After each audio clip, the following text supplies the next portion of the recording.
करता रहे। शिव तत्व औघड़ी है वो। और सीहोर के कार्यकर्ता भी उस भंडारे में पहुंचेंगे और भोजन लोगों को भंडारा प्रसाद खिलाएंगे। और विश्वास है जिस क्षेत्र में, जिस नगर में भंडारे का क्रम होगा, उस क्षेत्र के लोग भी उसमें बढ़ चढ़कर हिस्सा लेकर उसको चलाएंगे। शिव तत्व को जाने,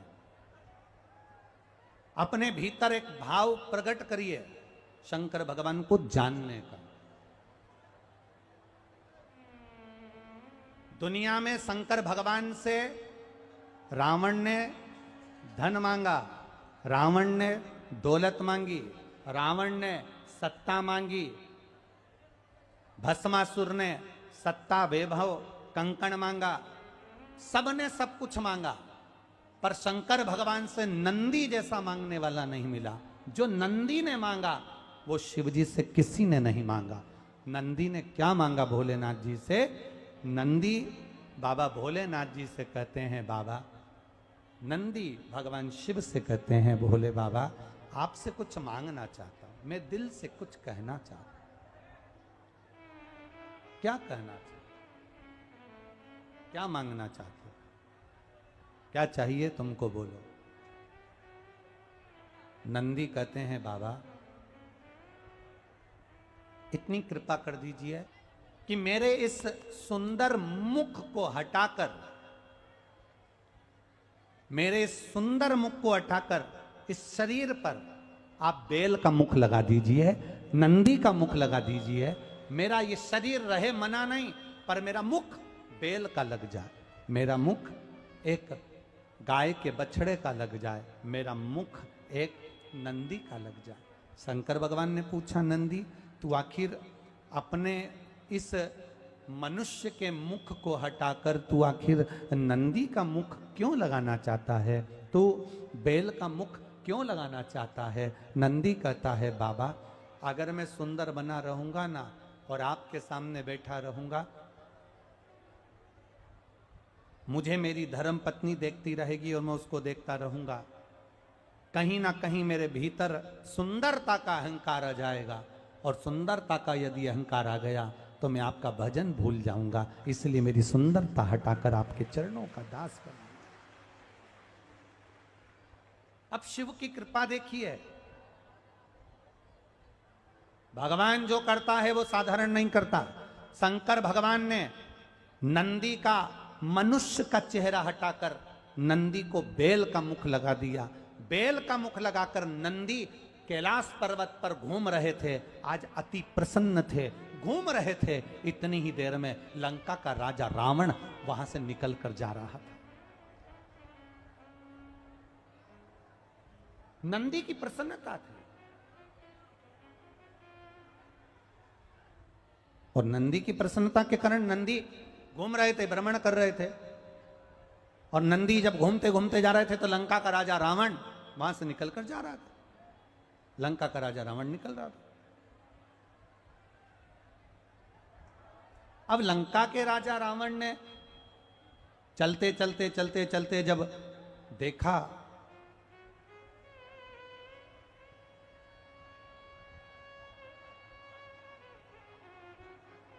अहंकार आने में देरी नहीं लगती महाराज, अभिमान आने में देरी नहीं लगती है। अभिमान तुरंत आ जाता है, अहंकार तुरंत आ जाता है, तुरंत। अहंकार आने में देरी नहीं लगती, 1 मिनट में। सुंदर हो अहंकार आ जाएगा, ज्यादा पढ़े लिखे हो अहंकार आ जाएगा। तुम मुझे जानते नहीं हो, तुम क्या पढ़े हो, तुम क्या जानते हो, मैं पढ़ी लिखी हूं। एक बहू कह देती है अपनी सास से, तुम्हारी मम्मी तो अनपढ़ है, तुम्हारी माँ तो अनपढ़ है, उनको क्या आता है, मैं पढ़ी लिखी हूं। एक बात का अनुभव रखना, पढ़े लिखे कितने भी हो, पर पुराना, भले वो 5वीं फेल होगी तुम्हारी सास, पर उसका अनुभव तुम्हारे पढ़े लिखे के जीवन से भी ज्यादा अनुभव उसके जीवन में होता है। कभी कभी अनुभव काम आता है, कभी कभी अनुभव हमारे काम आ जाता है। कभी कभी एक आड़ा टेढ़ा पाइप, बिल्कुल आड़ा टेढ़ा पाइप, उस आड़े टेढ़े पाइप में एक तार अंदर डालना, एक वायर अंदर डालना, और वो वायर पाइप में नहीं जा रहा। चार चार इंजीनियर टोपी लगाकर खड़े थे, पांच पांच इंजीनियर खड़े थे, पर वो तार अंदर नहीं जा पा रहा था। 3 दिन निकल गए। एक किसान, खेती करने वाला, फसल लगाने वाला किसान जा रहा था। उसने कहा, बाबूजी, बाबूजी, मैं आपको देख रहा हूं, आप 3 दिन से परेशान हो रहे हो, ये तार नहीं जा रहा, क्या मैं इस तार को अंदर डाल दूं? इतने में इंजीनियरों ने कहा, हम इंजीनियर हैं, पढ़ाई करी है, तुम्हारे जैसे गंवार नहीं है जो तुम तार को अंदर डाल दोगे। जब हमें 3 दिन लग गए, जा नहीं रहा, तो तुम कैसे डाल दोगे? बाबूजी, मैं डाल सकता हूं। इतने में एक इंजीनियर का डाल के बता, ले डाल। इतने में किसान गया और किसान जाकर एक चूहे को पकड़ कर लाया। चूहे को पकड़ कर लाकर उसने पूंछ से तार को बांध दिया, पाइप के अंदर छोड़ दिया, चूहा बाहर, तार निकल कर बाहर हो गया, तार बाहर। कभी कभी पढ़ाई के साथ अनुभव भी हमारा काम कर जाता है। जरूरी नहीं कि तुम्हारी सास पढ़ी लिखी नहीं है, तुम्हारी सास विद्वान नहीं है, तुम्हारी सास ने MBA BA नहीं करा, MTech नहीं करा, CA नहीं करा, डॉक्टरी की पढ़ाई नहीं करी, इंजीनियरिंग की पढ़ाई नहीं करी, तुम्हारी सास ने हो सकता है कॉलेज की पढ़ाई नहीं करी, पर सास भले पढ़ी लिखी ना हो, पर उसका अनुभव बहुत पुराना होता है, दुनिया के धक्के खाकर वो आगे बढ़ी होती है, तो तुम्हारे लिए ज्ञान के मार्ग को प्रशस्त कर देती है। उसको समझो। अहंकार कभी भी आ सकता है, उस अहम को हमें दबाना है, उस अहंकार को प्रकट मत होने दो। आप सुंदर हो, अहंकार आ सकता है, आप विद्वान हो, अहंकार आ सकता है, आप ज्ञानवान हो, अहंकार आ सकता है, आपने सारे वेद, सारे पुराण, सारे शास्त्र सब पढ़ रखे हैं, आप में विद्वत्ता का अहंकार आ सकता है कि मैंने जो पढ़ रखा है, क्या जानता है कोई? मैंने पढ़ रखा है, एक एक श्लोक याद है, एक एक अक्षर याद है, एक एक शब्द याद है, पूरा रटा रटाया है मेरे को, ये तुम्हें अहंकार आ सकता है। तुम्हारे पास में वैभव है, दौलत है, गाड़ी है, धन है, पत्नी है, बच्चे हैं, कुटुंब है, अहंकार आ सकता है। शिव महापुराण की कथा कहती है, रावण के पास में सारा वैभव था, सारी सत्ता थी, 9 ग्रह बंदी बने हुए थे, सब कुछ रावण के पास में था, पर रावण अपनी जिह्वा पर और अपने अहंकार पर कंट्रोल नहीं कर पाया और रावण का अहंकार प्रकट हो गया। कैलाश पर घूमते घूमते रावण ने नंदी को देखा और नंदी को देखकर रावण हंसकर कह दिया, बताओ, मनुष्य का शरीर है और बैल का मुंह लगा है, नंदी का मुंह लगा है। रावण 10 मुख से हंसना प्रारंभ कर दिया।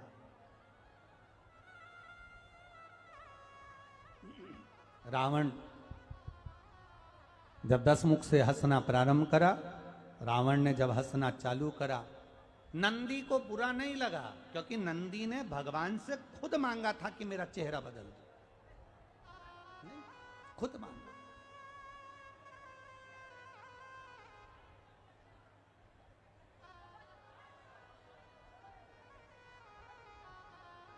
आप भगवान से मांगो, परंतु सोच समझ के मांगो।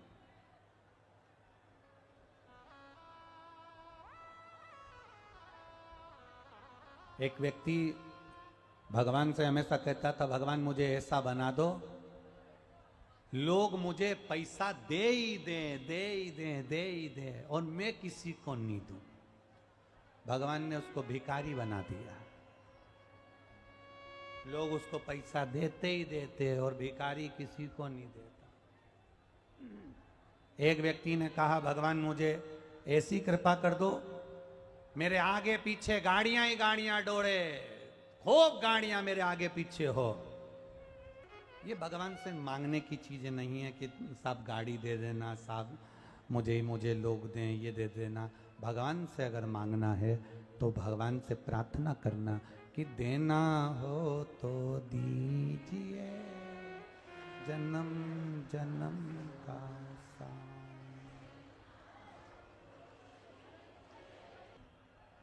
आपके साथ बाजार जा रहा है तो आप में से कितनी माताएं, अगर पति बाजार जा रहा है तुम्हारे साथ में, तो आप में से कितनी माताएं जो अपने पर्स में 10-20 हजार रुपए लेके जाती है? कोई नहीं जाएगी, सबको मालूम है ये जा रहे हैं। जब ये जा रहे हैं, अब आपने तो कह दिया कि मुझे खगड़िया ले चलो, कथा सुनना है।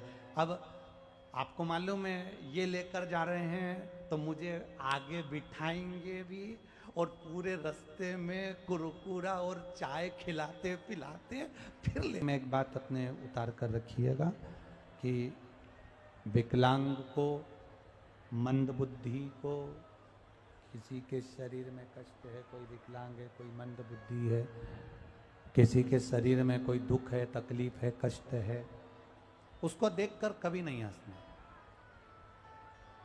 बहुत शरीर से अगर हेल्थी है, देखते शरीर से बहुत कोई हेल्थी है, कोई दुबला है, कोई रोगी है, उसको देखकर कभी ना हंसा जा, कभी ना हंसे। ध्यान रखो अपने जीवन में कि बाबा देवादिदेव महादेव से ये प्रार्थना करो कि हमारे भीतर कभी कोई ऐसा अहंकार पैदा मत करना कि हम किसी पर हंसे। रावण नंदी पर हंस दिया, रावण नंदी पर हंसा, और नंदी पर रावण जब हंसा तो नंदीश्वर कुछ बोले नहीं, जा रहे थे नंदी तो निकलकर। रावण नंदी का हाथ पकड़े, और नंदी का हाथ पकड़कर रावण ने फिर ठाका लगा, फिर हंसा।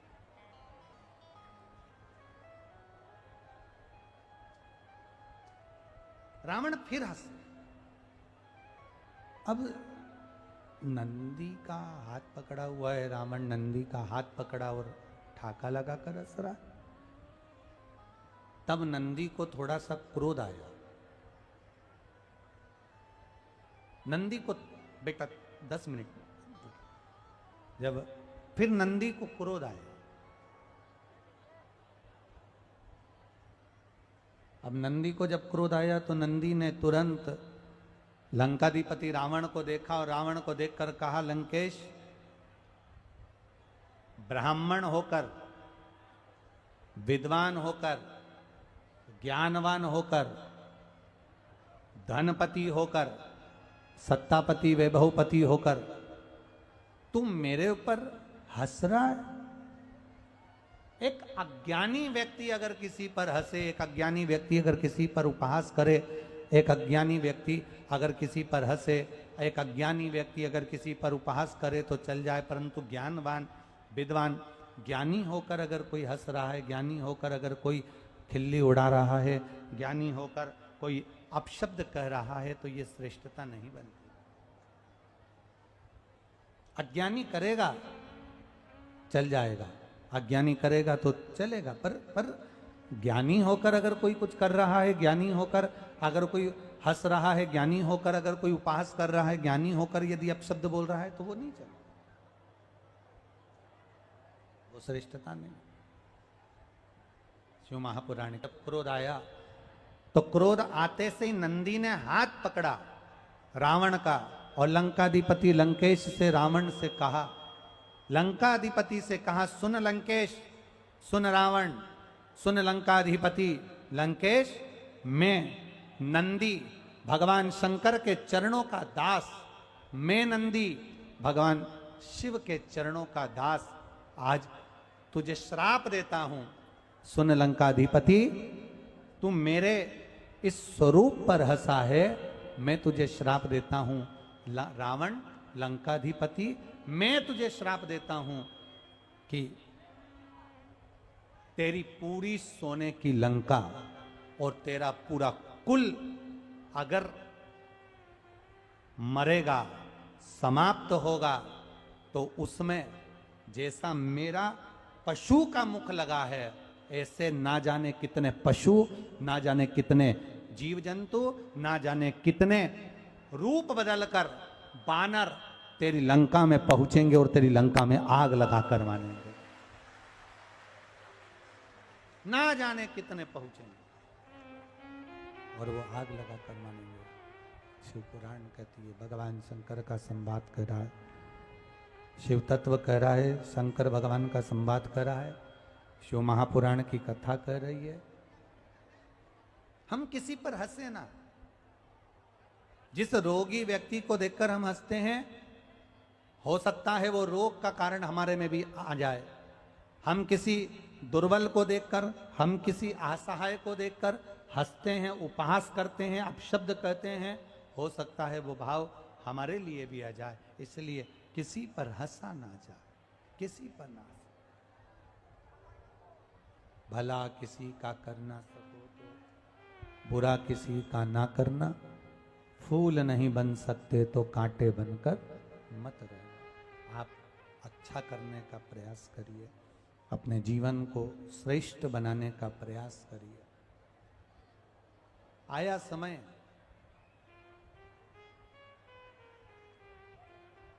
आज शिवरात्रि का दिन था और शिवरात्रि का दिन, जिस दिन भगवान शंकर के शिवलिंग के प्रागट्य का दिन है, भगवान शंकर के प्रागट्य का अवसर है, भगवान शिव के प्रागट्य का अवसर है, शिवरात्रि का दिन था। नंदीश्वर ने भगवान शंकर के चरणों का स्मरण किया और शिव जी का स्मरण कर कर भगवान शंकर के पावन चरणों का स्मरण कर कर नंदी ने शिवरात्रि के दिन भगवान शंकर की सुंदर बेलपत्र के पत्ते पर लाल चंदन का स्पर्श कर कर भगवान नंदीश्वर, भगवान शिव को एक बेलपत्र समर्पित करते हैं। थोड़ा ध्यान देना आप लोग भी। अगर कोई विषम परिस्थिति हमारे सामने आ जाती है, कोई प्रशासनिक विवाद हमारे सामने आ जाता है, कोई विषम परिस्थिति में जब हम फंस जाते हैं, विषम परिस्थिति में जब हम फंस जाते हैं, विषम परिस्थिति में जब हम आ जाते हैं और विषम परिस्थिति जब हमारे सामने खड़ी हो जाती है, उस समय पर बेलपत्री के मध्य भाग में, बेलपत्री का जो भाग होता है, इस बेलपत्री के मध्य भाग में लाल चंदन का एक थोड़ा सा भाग लाल चंदन का लगाकर, देखो रोली कंकु अलग होता है और लाल चंदन अलग होता है। पीले चंदन को अपन घिसते हैं, ऐसा ही लाल चंदन भी घिसा जाता है। आजकल पीला चंदन भी डब्बियों में घिसा हुआ आ जाता है, तो लाल चंदन भी डब्बियों में घिसा हुआ आ जाता है। कहें अगर विषम परिस्थिति में अगर हम हैं और ऐसा लग रहा है कि ये परिस्थिति हमारे को परेशान कर रही है, या प्रशासन कहीं ना कहीं हमको कुछ ना कुछ ऐसा क्रम बन रहा है कि हमें तकलीफ आ रही है, तो उस जगह पर केवल 3 शिवरात्रि, कितनी शिवरात्रि? केवल 3 शिवरात्रि।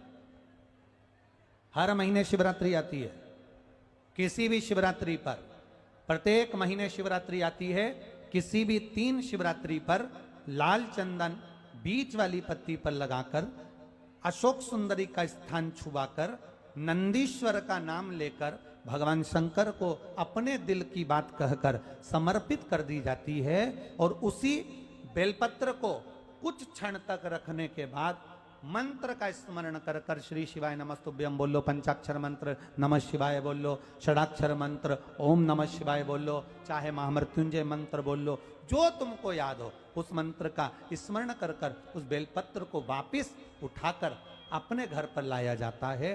3 शिवरात्रि अगर दिल से कर ली जाए तो कैसा भी विवाद चल रहा हो, प्रशासनिक कैसे भी झमेले चल रहे हो, वो सुलझ जाते हैं। उसमें हमें ऐसा घर में क्लेश हो रहा है, लड़ाई हो रही है, झगड़ा हो रहा है, विवाद पर विवाद हो रहा है, तो लोटा भरकर जल अवधूतेश्वर महादेव का नाम लेकर चढ़ाया जाता है। कौन से महादेव? अवधूतेश्वर, भगवान का अवधूतेश्वर नाम लेकर चढ़ाया जाता है। शिव तत्व की प्राप्ति हो जाती है, भगवान शंकर का संवाद हो जाता है, शंकर का गुणगान हो जाता है। वर्णन आया आगे, सुंदर शिव महापुराण में एक बड़ा सुंदर भाव वर्णित करते हुए 12 ज्योतिर्लिंग का स्मरण